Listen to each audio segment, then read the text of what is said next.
Vamos a tener ahora una conversación, una charla histológica en estos encuentros que tenemos por Zoom, sobre nuestra segunda parte de lo que vimos de aparato digestivo, ¿sí?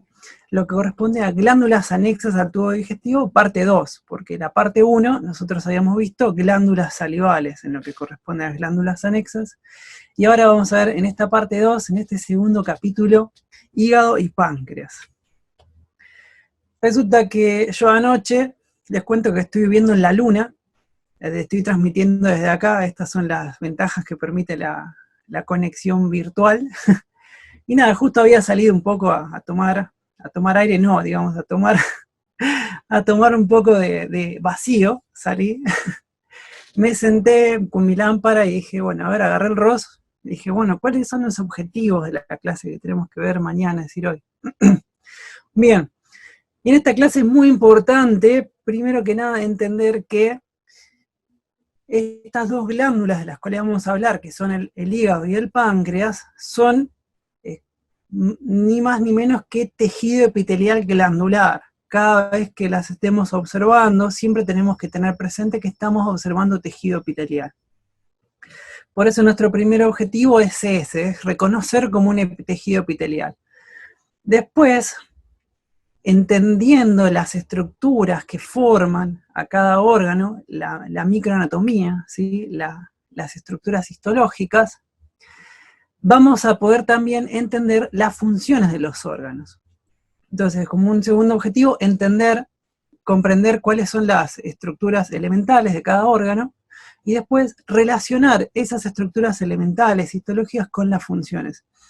Ya ustedes se van dando cuenta que cuando saben de histología, saben de fisiología también, y saben para qué funcionan los órganos, cuáles son las tareas que lleva adelante, así como cuando, por ejemplo, estudiábamos vaso, y ya podían entender que el vaso es un órgano inmunitario y también un órgano hematológico donde se hace hemocateresis, y eso lo podían entender analizando las células que hay adentro. Así como también vimos la clase pasada de estómago, de ustedes ya analizando las células que había en las glándulas gástricas, podían entender cuáles eran los componentes del jugo gástrico. Estudiando histología, nosotros desmenuzamos a los órganos y los entendemos desde lo profundo. Bien, entonces, nosotros veníamos viendo aparato digestivo, vimos en la clase pasada glándulas salivales y vimos tubo digestivo. El tubo estaba conformado por, desde el esófago, desde la región proximal del esófago, hasta el intestino grueso, llegando al recto y al ano. Todo eso es el tubo digestivo. Si nosotros al tubo digestivo le agregamos las glándulas salivales, le agregamos toda la cavidad bucal con la orofaringe, y le agregamos estas dos glándulas que veremos el día de hoy, que son el hígado y el páncreas, ahí sí terminamos de conformar el aparato digestivo.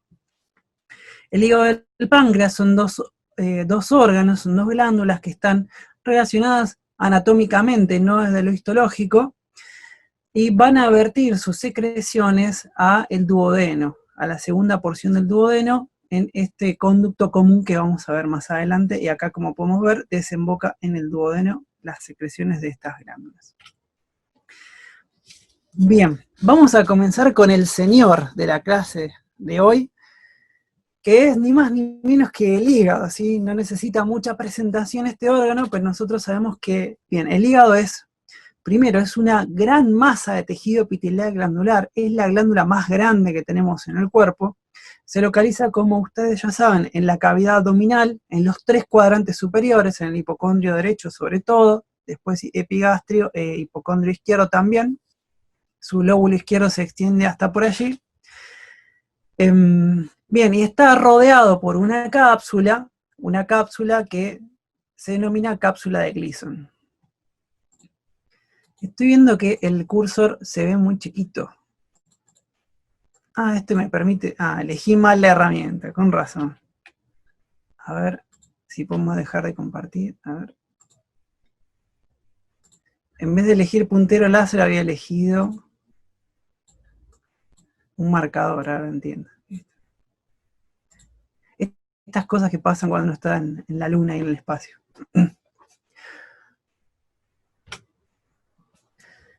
Bien, ¿cuáles son las funciones de este órgano?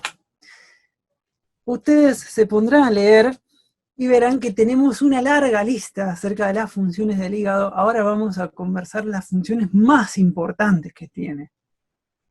Acá encontramos, en primer lugar, a que sintetiza la mayor parte de las proteínas plasmáticas. Recuerdan que la sangre tiene un componente celular, o digamos de elementos formes, y tiene un componente acuoso que es el plasma. Y el plasma está formado más que nada por agua, pero tiene un montón de proteínas el plasma. Bien, la proteína más importante del plasma es la albúmina. Y como vemos acá, es una de las proteínas que se originan en el hígado, así como también en el plasma encontramos los factores de la coagulación, fibrinógenos, ¿sí? Lipoproteínas como HDL, LDL y demás. Las lipoproteínas son aquellas que muchas veces ustedes cuando miran un lipidograma, una parte que les hagan de un laboratorio, a un familiar, a un vecino, a ustedes mismos, y aparece ahí el perfil lipídico y aparecen estas proteínas. Son muy importantes para el cuerpo, son muy importantes para la salud, y fíjense que tienen gran origen en el hígado. También nosotros escuchamos muy seguido que el hígado es una gran fábrica, es un gran laboratorio químico, ¿sí? ¿Por qué? Porque aquí es donde se almacena y se guarda gran cantidad de nutrientes muy importantes, y no solo se guardan acá, sino que también se distribuyen al cuerpo humano según las necesidades. Todo esto con una regulación hormonal, como nos venía explicando Cari en nuestra charla anterior. ¿Qué tipo de sustancias almacena y libera? Glucosa, en forma de glucógeno, el hierro, ¿sí? Que viene de la degradación de la hemoglobina, almacena lípidos que después serán transportados a través de las lipoproteínas que hablamos recién, almacena vitaminas y tiene una lista muy larga de componentes que el hígado almacena y distribuye. Por otro lado, el hígado se encarga de detoxificar y metabolizar sustancias tanto exógenas como puede ser el alcohol. Acá lo vemos, ustedes saben muy bien que los fines de semana el órgano que más sufre es el hígado. El segundo seguramente sea el cerebelo, porque el alcohol inhibe al cerebelo y nos provoca ese mareo. Como sustancias endógenas, exógenas, también lo que hace el hígado es metabolizar los fármacos. Recuerden que el hígado recibe toda la irrigación venosa de la mayor parte del tracto digestivo. Todo el intestino delgado y la mayor parte del intestino grueso drena su sangre a través de las venas mesentéricas superior e inferior en el hígado. Parte de la sangre del estómago también va a formar la vena porta, ¿sí? Junto a las mesentéricas, y después también a la vena esplénica. Y va a llegar entonces toda la sangre del tubo digestivo al hígado. Con lo cual, si yo ingiero una sustancia tóxica, el hígado va a ser el primero que la va a recibir y se va a encargar de metabolizarla. Y también el hígado se encarga de metabolizar sustancias endógenas, por ejemplo, la bilirrubina, ¿sí? Que es un producto de la degradación del grupo hemo, por ejemplo, cuando se degradan los eritrocitos en el vaso, ¿sí? Se produce bilirrubina indirecta que irá al hígado y será metabolizada. Y hablando de bilirrubina, el hígado va a actuar como, dijimos, su principal función es actuar como glándula. Estamos viendo glándulas anexas al tubo digestivo. Y el hígado va a tener una función de glándula exócrina. Esto va a llevarse a cabo debido a que el hígado sintetiza la bilis. La bilis es una sustancia muy importante que participa en la digestión de las grasas.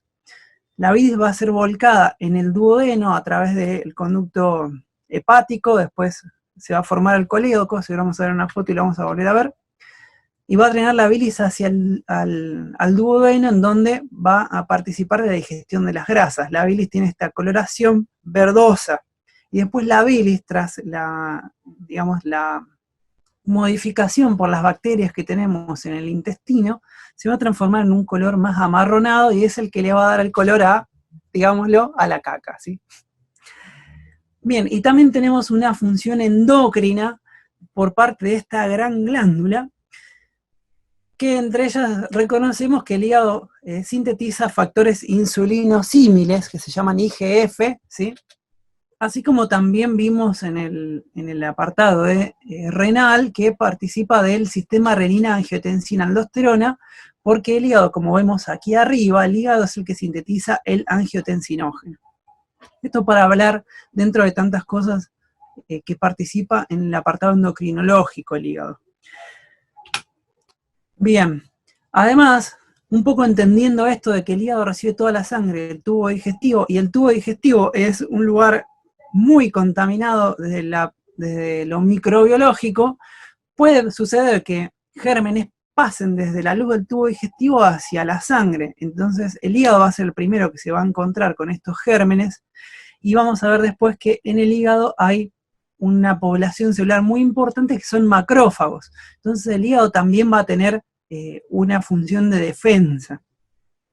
Y después, no menos importante, en la vida fetal, en la vida embriológica, el hígado va a ser uno de los órganos hematopoyéticos, donde se van a dar lugar a las células sanguíneas. Ya en la vida adulta, la médula ósea claramente quien se encarga de esta función.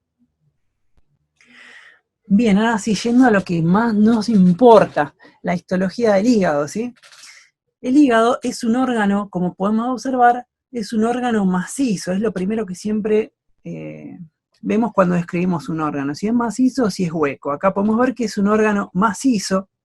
Si dijimos que lo estaba rodeando una cápsula, que es la cápsula de Gleason, esta cápsula va a enviar unos tabiques que van a dividir al parénquima del órgano en unos lobulillos, en unas estructuras que tienen forma hexagonal, como vemos acá y acá. Estas estructuras con forma hexagonal, como el gajo de una pelota de fútbol, van a estar formadas, ¿sí?, por hepatocitos. Estos hepatocitos se disponen en forma de trabéculas que, digamos, son hileras que van desde la región central, en donde se encuentra esta vena central o vena centrolobulillar, hacia la periferia, ¿sí? Estas trabéculas se llaman trabéculas de Remack, es el nombre propio que tienen, y justamente son estas trabéculas de hepatocitos. Miremos acá esta imagen a mayor aumento, donde podemos ver que los hepatocitos se ponen como en fila india, en forma radiada desde el centro hacia la periferia de nuestro lobulillo hepático. Este lobulillo que estamos viendo acá, hoy vamos a ver varios lobulillos hepáticos, este es el más importante, y tiene el nombre de lobulillo hepático clásico. Es la unidad anatómica funcional de este órgano, ¿sí? A partir de aquí comienza la historia histológica de nuestro órgano en cuestión. Entonces, mirándolo con el microscopio, podemos ver que estos lobulillos están delimitados por un tejido conectivo colágeno laxo, tienen forma hexagonal, en el centro hay una vena central o vena centrolobulillar, acá podemos ver otra imagen donde se nota mejor la forma hexagonal, y vemos que en los vértices de este hexágono va a haber un espacio que se denomina espacio porta. Este espacio porta, miremos ahora este dibujito que tenemos hacia la derecha, en el espacio porta se van a encontrar tres estructuras muy pero muy importantes. Estas estructuras se van a llamar tríadas. La tríada, como lo dice la palabra, está formada por tres elementos. Uno de estos elementos es un conductillo biliar, que está acá graficado en color verde. Después vamos a tener dos elementos vasculares, una vénula, que va a ser rama de la vena porta, y una arteriola, que va a ser rama de la arteria hepática. Esta vénula también recibe sangre de... no, disculpen, iba a decir algo que no era cierto. Perfecto. La vena centrolobulillar va a ser la que va a conformar las venas hepáticas. Eso era lo que les quería decir. Las venas hepáticas, ¿se acuerdan? Las venas suprahepáticas que van a desembocar en la vena cava inferior. Ahora sí, cerramos el apartado anatómico. Entonces, estamos observando lobulillos hepáticos clásicos con forma hexagonal. Vemos que en los vértices encontramos un espacio que se llama espacio porta. En el espacio porta hay 3 elementos, hay una tríada, esa tríada está formada a saber por un conductillo biliar, una vénula y una arteriola. Esos son los 3 elementos que los vamos a tener que buscar en el microscopio. Bien, para agregar entre paréntesis, también encontramos vasos linfáticos en este lugar, pero recuerden que es una tríada. Bien. Vamos a hablar un poco de la circulación de los fluidos que hay aquí. El fluido más importante que tenemos acá es la sangre. La sangre, en el lobulillo hepático, va a discurrir desde la arteria y desde la vena hacia la vena centrolobulillar. ¿Cuál es el conducto que va a utilizar para comunicar estos dos vasos sanguíneos? Son capilares sinusoides. Recuerden que había 3 tipos de capilares, había capilares continuos, capilares fenestrados y capilares discontinuos. Los capilares sinusoides son justamente un tipo de capilares discontinuos que tienen una forma más o menos tortuosa, por eso le queda ese nombre de capilares sinusoides. Y como podemos ver acá, la sangre arterial y venosa se mezcla en los capilares sinusoides, de tal manera que la sangre oxigenada y carbooxigenada se va a mezclar, y esa mezcla va a ser la que va a irrigar a los hepatocitos que podemos observar acá que están formando trabéculas. Entonces, si nos ubicamos acá en la microfotografía, tenemos en el centro la vena centrolobulillar, acá en la periferia tenemos las estructuras vasculares. La sangre va a discurrir desde esas estructuras vasculares de la periferia hacia el centro, con lo cual el flujo sanguíneo es centrípeto. Centrípeto teniendo en cuenta al lobulillo hepático clásico, ¿sí? Va desde la periferia hacia el centro. Eso es un movimiento centrípeto. Ahora miremos qué ocurre con la bilis. Ojo, la bilis se origina en este canalículo biliar y es transportada hacia el conductillo biliar de la tríada. No tiene nada que ver la bilis con la vena centrolobulillar, entre paréntesis. Nada, pero nada que ver. La bilis se origina en donde tengo acá el cursor láser, se origina acá y se va dirigiendo hacia el conductillo biliar. Con lo cual podemos decir que la bilis va desde el centro hacia la periferia.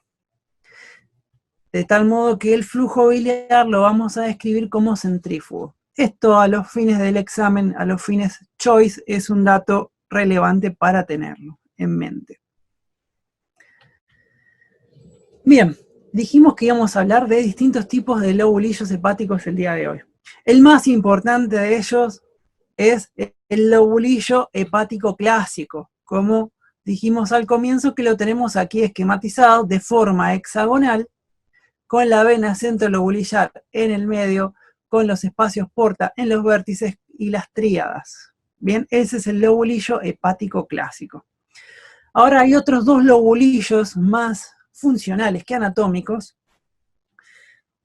El segundo del que vamos a hablar es el lobulillo portal. El lobulillo portal, para marcarlo, lo vamos a delimitar entre 3 venas centrolobulillares y nos va a quedar una forma triangular. El lobulillo portal es este triángulo verde que tenemos pintado. Acá tenemos el mismo dibujito, 3 venas centrolobulillares. Recuerden que cada uno de estos es un lobulillo hepático clásico. 3 venas centrolobulillares, trazo una línea, toda la superficie pintada de verde va a ser el lobulillo portal. Y podemos observar que tiene en el centro una tríada. De esta tríada central, lo que más nos va a interesar es el conductillo biliar que está en el centro. ¿Cuál es la finalidad de marcar este lobulillo portal? Es evidenciar la superficie de cada lobulillo hepático clásico que produce bilis y que drena en un mismo conductillo biliar. ¿Qué significa esto? Miremos acá, estos 3 lobulillos hepáticos clásicos, estos 3 van a producir bilis, y esa bilis va a drenar a este mismo conductillo biliar de esta tríada. ¿Se entiende? Entonces, si me estoy explicando bien, vamos a comprender que esta superficie de verde acá va a ser la que va a drenar bilis hacia este sitio. Eso respecto del lobulillo portal. Vamos a ver otro lobulillo funcional, mejor conocido como acino hepático o acino de Rappaport. No es un lobulillo, discúlpenme. Es un acino. El nombre propio es de Rappaport, lo van a leer.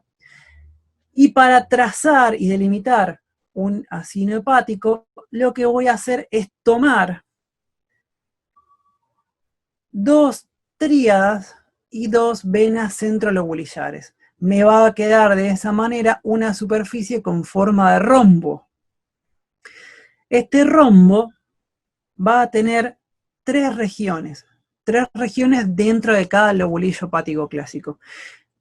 El acino hepático, la función que tiene, la finalidad que tiene es demarcar el área irrigada de cada lobulillo hepático clásico por dos tríadas, por dos arterias y venas de la tríada, ¿sí?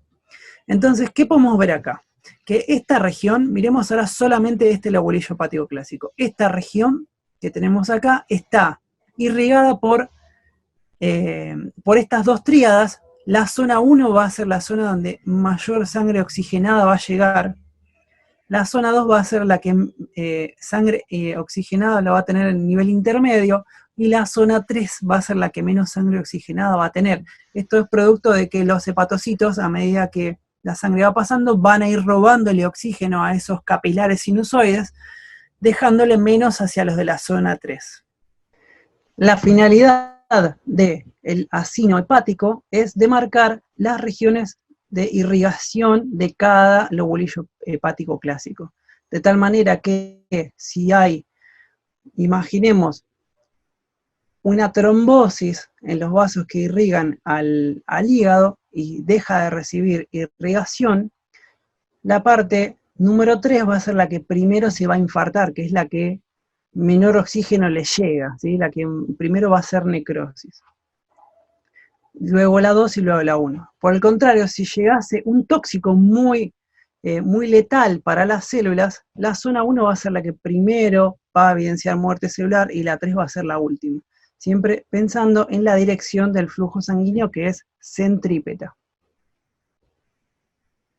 Bien, tenemos para ustedes una novedad en la clase de hoy. Vamos a mostrarles un preparado en vivo para hablar un poquito más de la histología. Esto que observamos acá es un microscopio virtual de una página que se llama Histology Guide. Como podemos observar acá, tenemos un órgano macizo. No podemos ver que, yo les cuento que está rodeado por una cápsula de tejido conectivo colágeno denso. Esta cápsula envía tabiques. Estos tabiques van a delimitar el interior del parénquima en estas estructuras que tienen más o menos una forma hexagonal.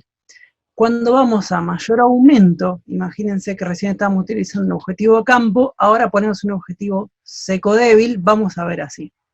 Vamos a ver que esta estructura hexagonal tiene una estructura en el centro, y en los vértices tiene estructuras tubulares.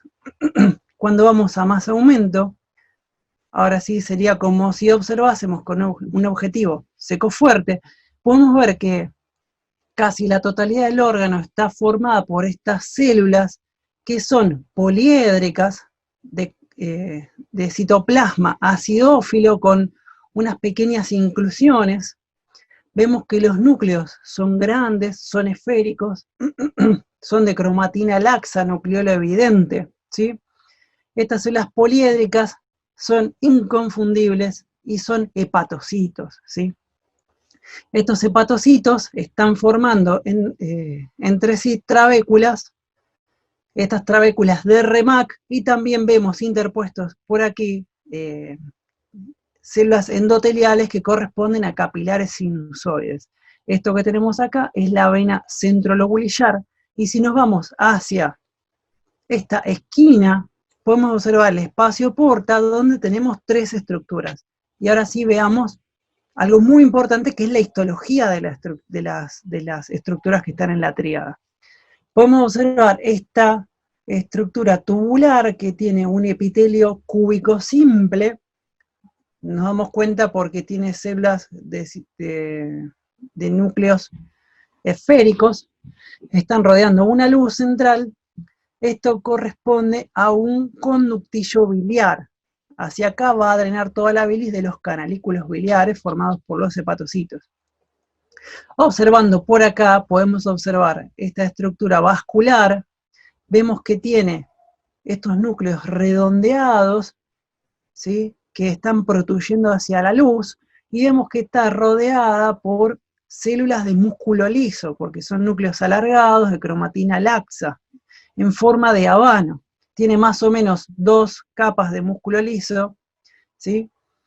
Tiene la luz bien redondeada, y por la disposición de los núcleos, que son núcleos endoteliales, están, digamos, perpendiculares a los núcleos de músculo liso, hacemos diagnóstico de vaso arterial. Esto corresponde a una arteriola, señoras y señores. Aquí al lado vemos una estructura con una luz más irregular, un poco aplastadita, podríamos decir. Tenemos menos capas de músculo liso. Vemos que los núcleos endoteliales son alargados a corte transversal, y los núcleos de músculo liso también son alargados, es decir, que los núcleos endoteliales van paralelos a los núcleos de músculo liso. Fíjense acá, núcleo de músculo liso, ¿sí?, núcleo endotelial, van paralelos, con lo cual este es diagnóstico de un vaso venoso. Estamos observando acá los 3 elementos más importantes de una tríada portal. Perfecto. Esperamos que este viaje microscópico les haya servido. Así es como lo vemos en la clase habitualmente.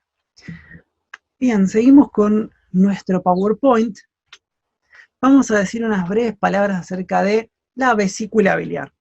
La vesícula biliar es un órgano que tiene forma de saco, forma de pera. Su función es almacenar la bilis que recibe del hígado.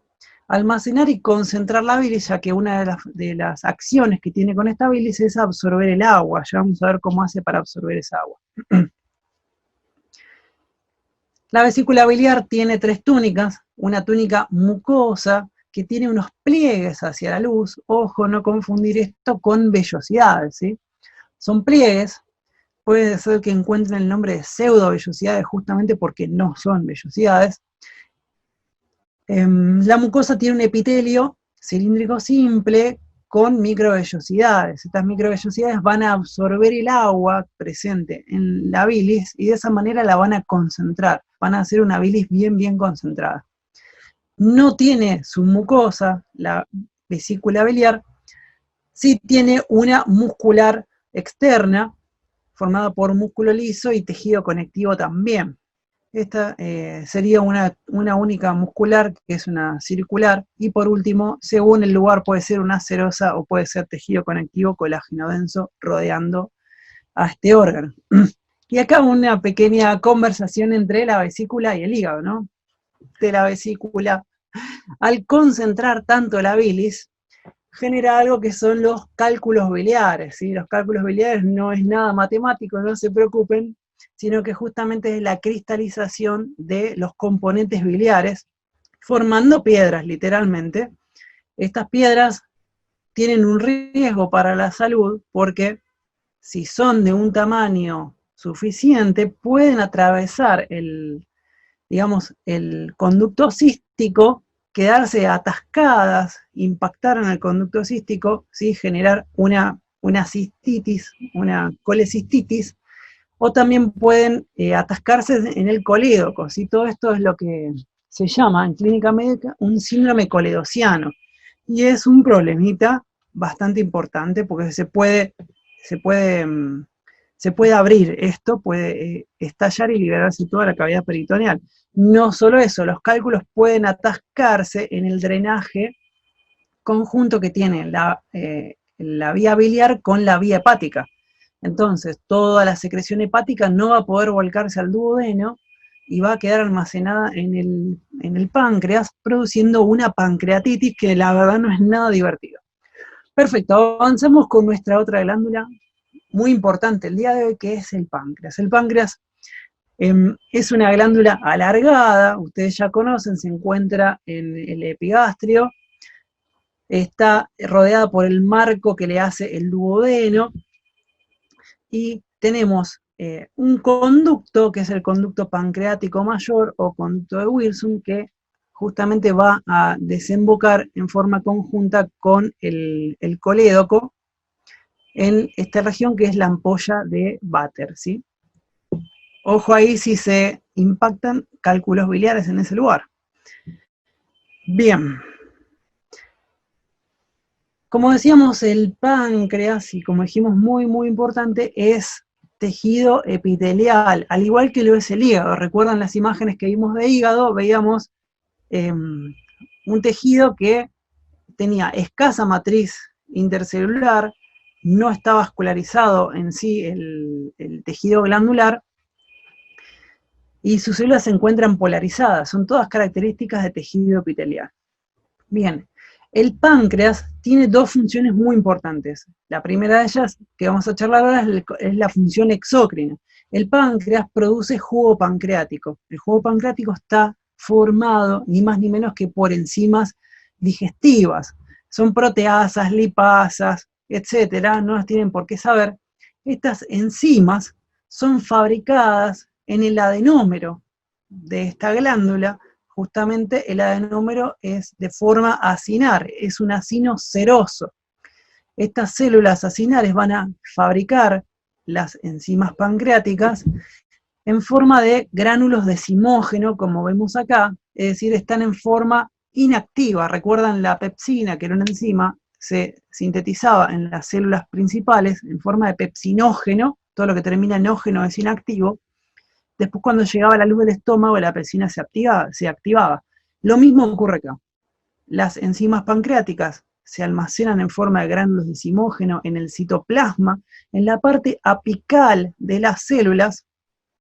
¿Sí? Recuerden que las enzimas son proteínas, con lo cual le va a dar una acidofilia central a este acino, y van a ser secretadas hacia la luz de los conductos hepáticos. Tenemos conductos intercalares, intralobulillares y extralobulillares, lo vamos a ver luego. ¿Bien? Acá la idea de mostrar que es un capilar es que es un tejido que justamente recibe una oxigenación de alguna parte. Pero es el tejido conectivo que circunda el que está vascularizado aquí. Ojo al piojo. Bien. El páncreas, como un segundo apartado también muy importante, tiene un componente endocrino. Este componente endocrino va a estar representado por los islotes de Langerhans. Los islotes de Langerhans son ovillos de células epiteliales glandulares endocrinas, ¿sí? No van a tener un conducto que drene su secreción, sino que van a estar altamente irrigados. Fíjense acá, por ejemplo, una célula del islote de Langerhans es la célula beta. Esta célula va a producir insulina que, como podemos observar, va a ser secretada y va a pasar directamente a los vasos sanguíneos. La insulina va a viajar por el torrente sanguíneo y va a llegar hacia los órganos donde va a hacer efecto, como por ejemplo el músculo, permitiendo que la glucosa ingrese a las células musculares.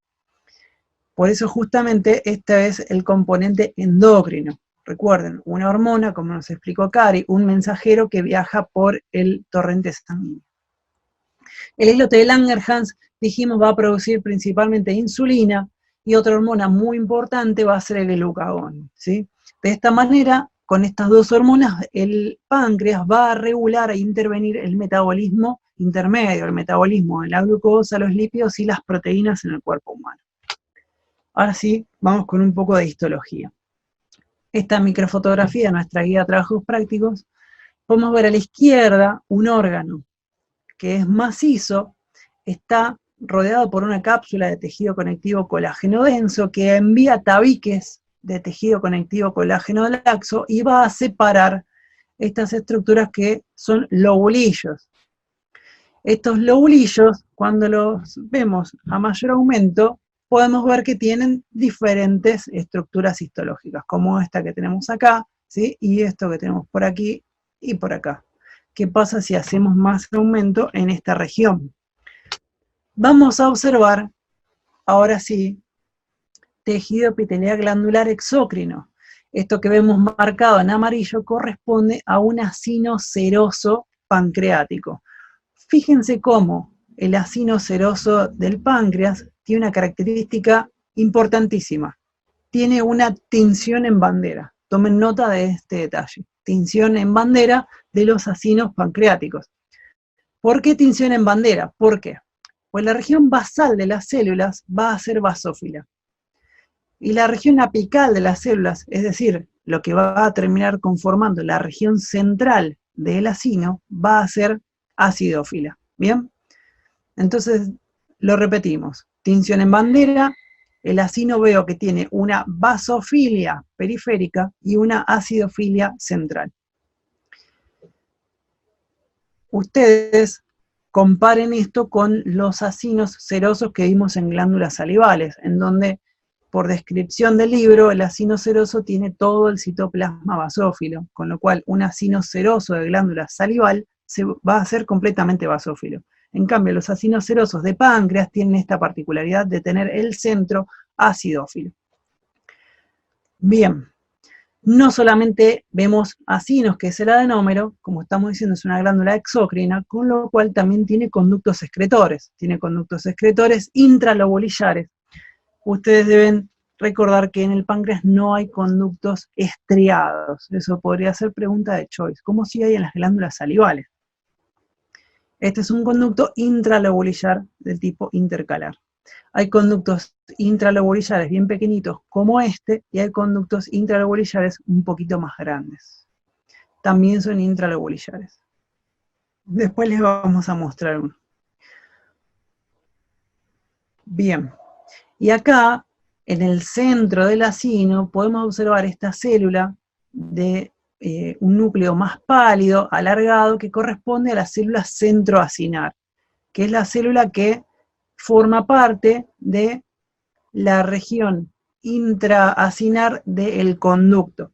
El conducto excretor se origina dentro del acino, y las células que están dentro del acino tapizando el conducto se llaman células centroacinales. Por eso en los cortes histológicos la podemos ver por aquí, por ejemplo. Aquí tenemos otra, marcadas todas con la flecha amarilla. Estas son imágenes de la guía de trabajos prácticos. Bien, ¿qué pasa si hacemos más aumento en esta región? Vamos a observar a los islotes de Langerhans. Estos islotes de Langerhans son ovillos celulares formados por tejido epitelial glandular. Fíjense la escasa matriz extracelular que vemos. Están interpuestas por tejido conectivo que está vascularizado. Acá encontramos capilares del tipo fenestrados, porque necesitan que las hormonas puedan pasar con una mejor permeabilidad hacia el torrente sanguíneo. Y charlando un poco, en el islote de Langerhans hay distintas poblaciones celulares. Las dos más importantes que ustedes deben saber y recordar para su vida médica son las células beta del páncreas, del islote de Langerhans, que van a fabricar insulina. Esta que vimos en el ejemplo de las funciones del páncreas. Las células beta, si nosotros hacemos una tinción con inmunofluorescencia, usamos anticuerpos que tienen un fluoróforo, y lo vemos con un microscopio de luz polarizada, vamos a ver que acá elegimos nosotros ponerle un colorante verde. Vamos a ver que las células beta, no, disculpen, son las rojas, las beta. Las células beta son la que forman la mayor población del islote de Langerhans, ¿sí? Y se encuentran en la región central. Por otro lado tenemos las células alfa, que fueron pintadas con el fluoróforo verde, en este caso, y se encuentran en la región periférica. Las células alfa van a secretar glucagón. El glucagón es una hormona hiperglucemiante, la insulina es una hormona hipoglucemiante. Cuando nosotros vemos al microscopio óptico teñido con la técnica de rutina, hematoxilina y eosina, no podemos distinguir las distintas poblaciones de las células del islote. Eso ténganlo bien presente. Recién si hacemos inmunistoquímica, ahí sí. O inmunofluorescencia, como en este caso. También tenemos otras poblaciones como las células delta, que van a producir somatostatina, que es una hormona inhibitoria, las células PP, que son las células que producen una sustancia que es polipéptido pancreático, el polipéptido pancreático actúa como una hormona, digamos, enteroendocrina, va a hacer efecto en el tracto digestivo, y tenemos algunas poblaciones más que no viene al caso ahora seguir detallando. Bien, tenemos otra sorpresa para ustedes. ¿Qué tal si vemos ahora, rapidito, un preparado de páncreas? Un poco para que se familiaricen con la histología y cómo sería ver un preparado en el salón de trabajos prácticos. Ustedes pondrían el ojo en el microscopio y verían algo así. Verían este órgano, que es macizo, está rodeado por una cápsula de tejido conectivo colágeno denso. Esta cápsula envía tabiques, perdón, esta es la cápsula, esta cápsula envía tabiques que van a delimitar lobulillos. Fíjense, acá tenemos un lobulillo, acá tenemos otro lobulillo. Vamos a ver a mayor aumento, con lo cual tenemos que girar nuestro revólver y cambiar de objetivo. Estamos viendo con un objetivo de campo, ahora vamos con un objetivo seco débil. Y vamos a ver que tenemos una estructura claramente epitelial. Lo pueden ver, la escasa matriz extracelular. Estamos viendo sin dudas una glándula, todavía no sabemos cuál. Así que vamos a ir ahora sí con nuestro objetivo seco fuerte, para ver el mayor aumento posible. Y vemos, a ver, yo quería ir a una parte en especial, por acá, por ejemplo. Vemos que tenemos estas estructuras esféricas que están formadas hacia la periferia por una región basal. Estas estructuras corresponden a acinos serosos, nos damos cuenta porque son estructuras formadas por células de núcleos de cromatina laxa, bien, nucleolo evidente. Eso habla de que estas células están fabricando proteínas. Pensemos que este órgano produce enzimas, las enzimas son proteínas, así que tiene mucho sentido que la cromatina sea laxa. El citoplasma basal de estas células, es decir, la periferia de los acinos, va a ser basófilo producto de una maquinaria biosintética desarrollada. Y el centro de estos acinos es acidófilo, y eso se debe a que las enzimas están almacenadas en el centro. Las enzimas son H y E, digamos, eosinófilas, son acidófilas. Así que todo esto nos termina de conformar un acino pancreático. Ya fíjense, el acino nos hace diagnóstico del órgano. Podemos ver que en los acinos, en el centro, vemos algunas células que corresponden a las células centroacinares. Y fíjense acá, tenemos esta estructura tubular formada por un epitelio cúbico simple, que forma parte de un conducto excretor intralobulillar. Por acá tenemos, en este mar de acinos, podemos observar estas islas de células distintas. Por eso le ponemos el nombre de islotes. Seguramente fue Langerhans quien les puso el nombre de islotes, entonces ese fue la forma en que quedaron bautizadas. Y vemos acá justamente nuestra porción endocrina. Pregunta, ¿podemos acá distinguir las células alfa, beta, delta, PP, EC y demás? No podemos, muy bien. Tenemos que recurrir a técnicas histológicas de mayor especificidad. Cuando nos vamos a los tabiques interlobulillares, ¿sí?, podemos observar estructuras vasculares como la que observábamos recién, y estas estructuras que ya tienen un epitelio, en este caso es cilíndrico simple, que se va haciendo cada vez más alto, que corresponden a conductos pancreáticos interlobulillares. Podemos ver que estamos en el tejido conectivo que está dentro del páncreas, separando los lobulillos, y esto es un conducto extralobulillar, o otro sinónimo es un conducto interlobulillar. Bien, conductos pancreáticos. Todos estos conductos, cada vez más grandes, se van a ir estratificando su epitelio y van a desembocar en el conducto pancreático mayor o de Wilson. Volvemos un poco a nuestra diapositiva. Estábamos por acá y les decimos finalmente muchas gracias.